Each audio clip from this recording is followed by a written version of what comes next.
ತಾಲೂಕಿನ ಕಿಂಚಮನ ಹೊಸಕೋಟೆ ಹೋಬಳಿ ಬಾಳುಪೇಟೆ ಕೊಡ್ಲಿಪೇಟೆಯ ಹರಿಹಳ್ಳಿ ಗ್ರಾಮದ ಬಳಿ ರಾಜ್ಯ ಹೆದ್ದಾರಿ 112ರಲ್ಲಿ ಬಿರುಬಿಸಿಲಿನಲ್ಲಿ ರಸ್ತೆಗೆ ಉರುಳಿದ ಬೃಹದಾಕಾರದ ಮರ ಪರಿಣಾಮ ಚಲಿಸುತ್ತಿದ್ದ ಆಲ್ಟೋ 800 ಕಾರು ಜಖಂಗೊಂಡಿದೆ. ಕಾರು ಚಾಲಕನಿಗೆ ಗಂಭೀರ ಗಾಯಗೊಂಡಿದ್ದು, ಸ್ಥಳೀಯ ಜನಪ್ರತಿನಿಧಿ ಹಾಗೂ ಸ್ಥಳೀಯ ಗ್ರಾಮಸ್ಥರಿಂದ ಮುರಿದು ಬಿದ್ದಿದ್ದ ಮರವನ್ನು ತೆರವುಗೊಳಿಸಿದ್ದಾರೆ.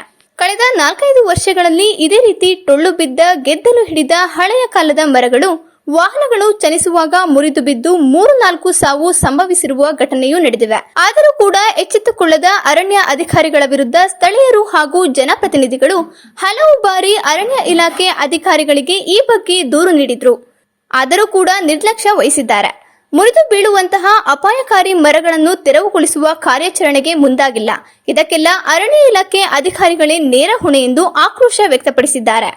ಮುರಿದು ಬಿದ್ದ ಮರವನ್ನು ಹರಿಹಳ್ಳಿ ಗ್ರಾಮದ ಸಮಾಜ ಸೇವಕ ಶೇಖರ್, ಗ್ರಾಮ ಪಂಚಾಯಿತಿ ಸದಸ್ಯ ಚಂದ್ರಶೇಖರ್ ಹಾಗೂ ಸ್ಥಳೀಯರು ಮರವನ್ನು ತೆರವುಗೊಳಿಸಿ ಗಾಯಗೊಂಡ ಚಾಲಕನನ್ನು ಚಿಕಿತ್ಸೆಗಾಗಿ ಆಸ್ಪತ್ರೆಗೆ ಕೊಂಡೊಯ್ದಿದ್ದಾರೆ.